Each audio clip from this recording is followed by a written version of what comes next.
হাসপাতালের করিডরে বড় বাজারের মতো ভিড়। ভিড় ঠেলে কোনো মতে নিকুঞ্জ ডাক্তারবাবুকে ধরতে পারল। ফাঁসির আসামির মতো বিপন্ন বিধ্বস্ত নিকুঞ্জ মরিয়া হয়ে ডাক্তারবাবুর হাত দুটো চেপে ধরে বলল, কিছু একটা করুন স্যার, আর 4 দিন হয়ে গেল আমার ছোট্ট মেয়েটা ওই নোংরা বিছানায় পড়ে আছে। বড় ডাক্তারবাবু বিরক্ত হলেন। চারপাশে ভিড় করা হবু ডাক্তারের দল হই হই করে উঠল। পথ ছাড়ুন, স্যারকে যেতে দিন। বেড সিট এসব আমাদের দেখার কথা নয়, আপনি আসল জায়গায় যান। রোগী উপচে পড়া হাসপাতালের ভয়ঙ্কর নোংরা বারান্দায় অসংখ্য রোগীর ভিড়ে একটা ময়লা বিছানায় নিকুঞ্জর একমাত্র মেয়ে মামনি শুয়ে আছে। ফ্যাকাশে মুখ, হাতে ফোটানো সেলাইনের ছোঁচ, চোখ ঢুকে গেছে কোটরে। জুতোর দোকানের সামান্য মাইনের কর্মচারী নিকুঞ্জ। তার আদরের মেয়ে মামনির কঠিন অসুখ, ডায়ালিসিস করতে হবে, ডাক্তারের বিধান। নিকুঞ্জ গত 4 দিন উদ্ভ্রান্তের মতো ছুটেছে। পাড়ার এমএলএ থেকে রাইটার্সের আমলাদের ঘর নিকুঞ্জ ছুটে চলেছে অপরাধীর মতো।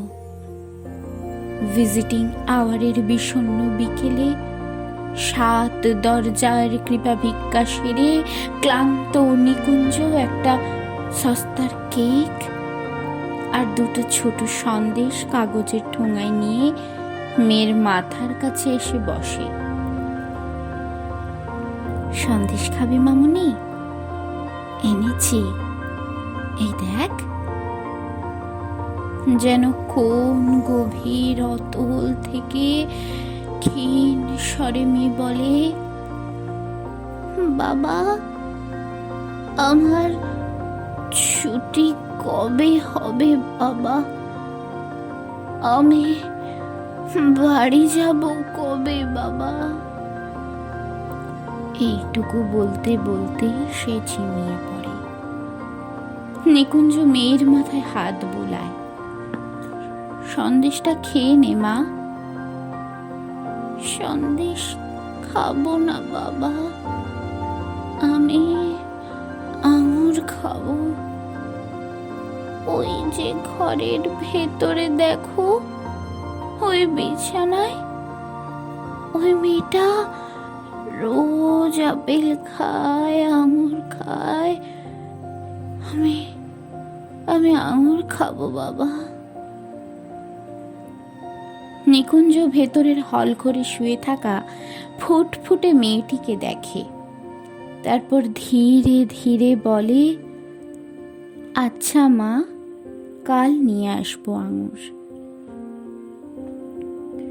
পাড়ার এমএলএ দয়ালু হাতে চিঠি দিলেন মন্ত্রীর সিএকে। তিনি চিরকুট পাঠিয়েছেন আরেক আমলাকে।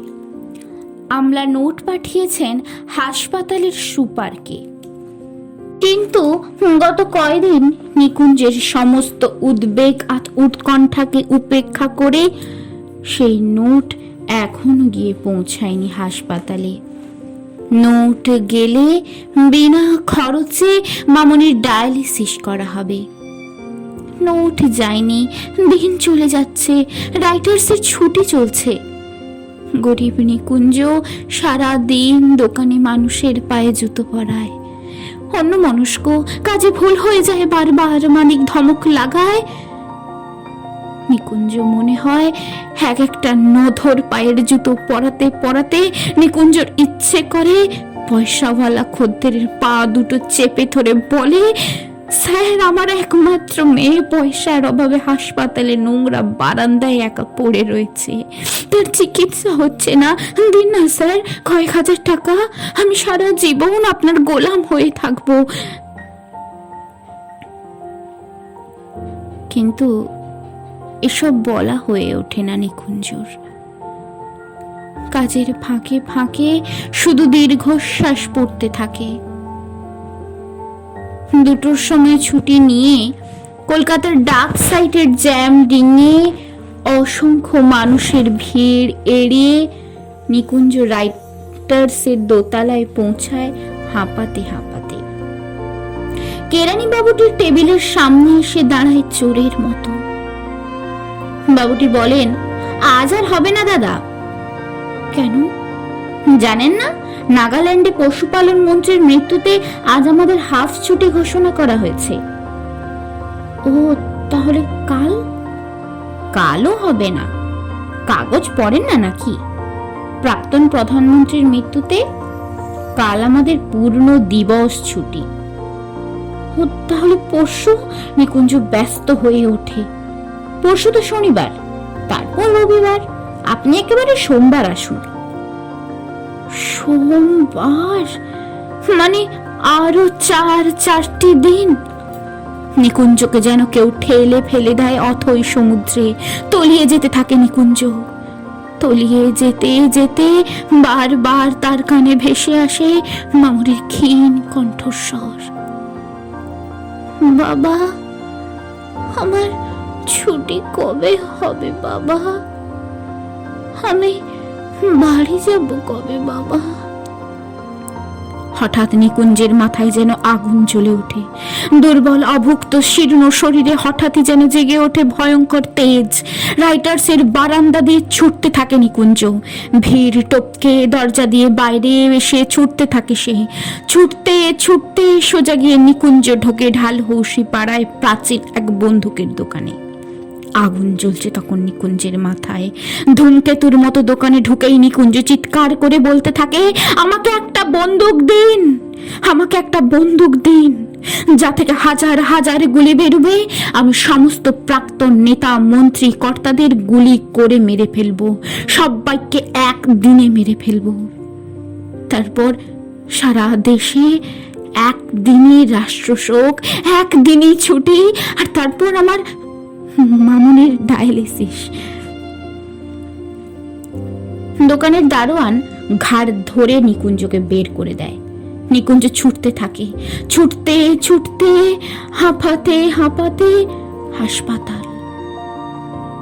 বুকের ভেতর তীব্র উত্তেজনায় হাতুড়ির ঘা, তবু সে ছুটতে থাকে। দোতলার বারান্দায় ততক্ষণে ভিজিটিং আওয়ার ক্ষয়ে ছোট হয়ে এসেছে। অন্ধকার ঘনিয়ে এসেছে। সিঁড়ি দিয়ে উঠতে উঠতে বিড়বিড় করে নিকুঞ্জ বলতে থাকে, মামুনি, চিন্তা করিস না, আর মাত্র 4 দিন।